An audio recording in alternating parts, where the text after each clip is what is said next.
In 2009, the Lunar Reconnaissance probe took detailed photos of the lunar surface, showing evidence that the Apollo 11 lunar module and the installed equipment are in the Sea of Tranquility.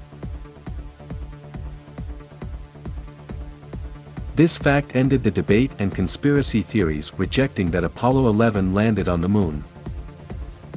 Surely, lunar probes from other nations will be able to prove that equipment has indeed been installed on the Moon. But can we declare the Apollo 11 case closed? Well, it is not.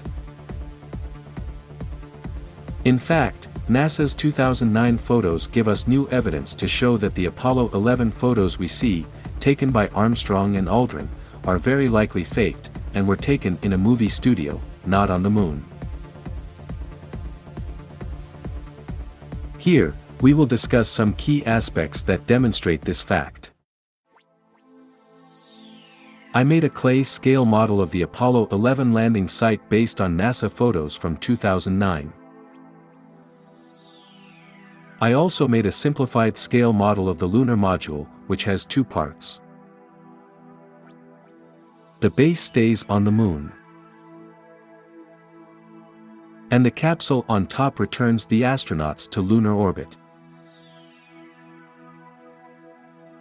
If NASA used a recording studio with a replica of the lunar landscape, for example, in a desert, creating craters and replicating all the details of the landing area, it had to have relied on the Apollo 10 photos, which flew at low altitude taking images of possible Apollo 11 landing sites. The Lunar Reconnaissance photos have a significant advantage over the Apollo 10 photos. They were taken during different times when the sun illuminates the terrain from various angles.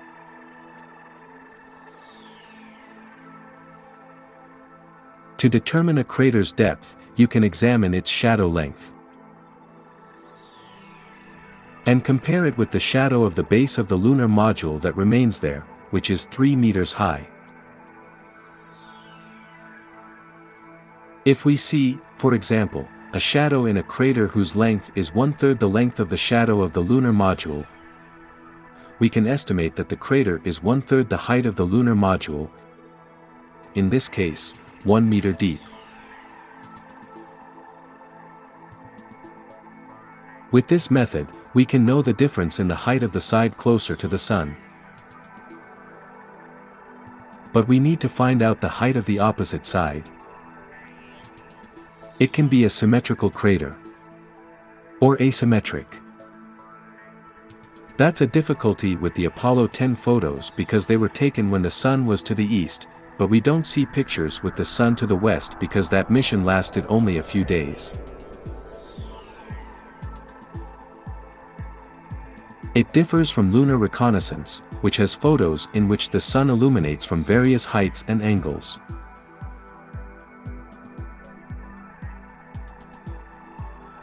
In the clay model I made, I used those photos from 2009. And I got a good result, without being perfect.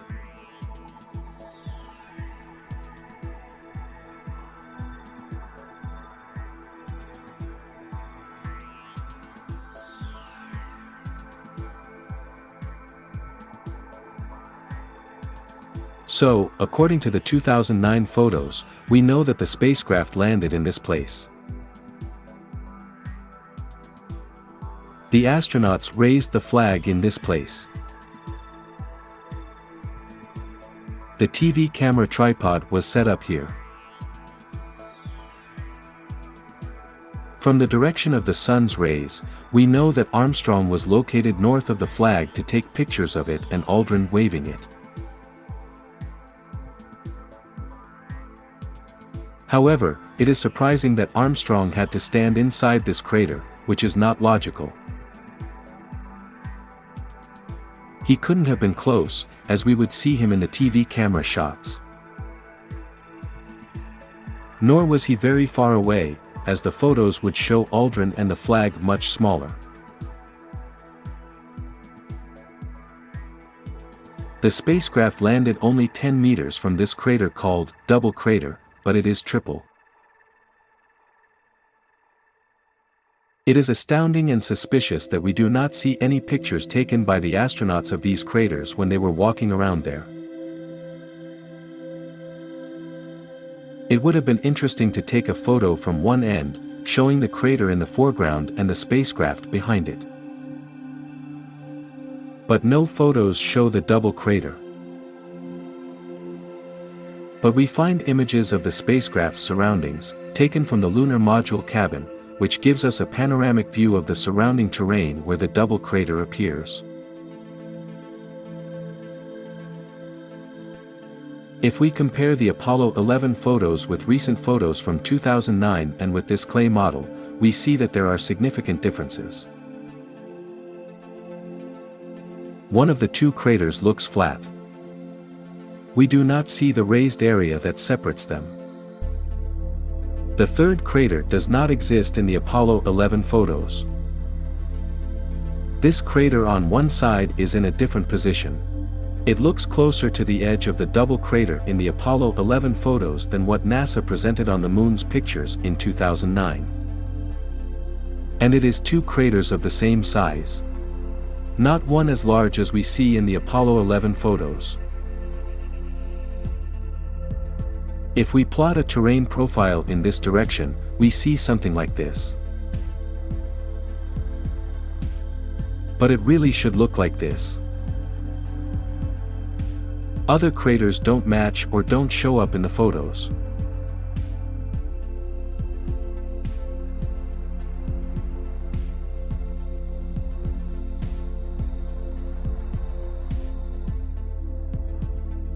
Why are there significant differences in the craters? How can a lunar environment with no atmosphere, water, or erosion change so much in 40 years? Another important aspect is that the spacecraft is displaced about 6 meters. If we point to the southwest direction from the spaceship, we notice that in the Apollo 11 photos, that line passes over one of the craters. However, that same direction in the 2009 photos passes along the crater's edge, at the junction between the two craters that make up the double crater. We see the same thing in our scale model. Why is the spacecraft in another position? Another detail is that a photo taken to the north from the lunar module capsule window does not show this crater. It should be visible, but we don't see it in the Apollo 11 photos. In Google Earth, you can visit this Apollo 11 landing site and confirm that it should be visible. I think the explanation for why we don't see it is that the spacecraft is displaced to the west about 6 meters. It is not logical to see these differences between the Apollo 11 photos published in 1969 and the 2009 photos that show us what is on the Moon. The best explanation is that the Apollo 11 photos were taken in a recording studio created on Earth, simulating a lunar landscape. If Apollo 11 did not land on the Moon, who installed the equipment we see there? I think it was another mysterious Apollo mission. And it didn't land precisely at the designated site, but about 6 meters further east. It got pretty close, but not close enough. The conclusion that a film studio was used to take the Apollo 11 photos is also supported by other clues, such as the analysis of stereoscopic images of the lunar surface that show the presence of a curtain in the background where somebody drew the lunar horizon. And the study of the penumbra zone size in the astronauts' shadows proves that what illuminates the lunar landscape is not the sun, but a cinematographic lamp. And other findings support the theory that Apollo 11 never landed. I have included all these details and many more in my book, Apollo 11 Secret. Perhaps it is time for the sun to shine a light on the truth, for us to recognize and admit what really happened, and for us to learn from our mistakes. If we want to colonize the moon, it is ideal to get it right.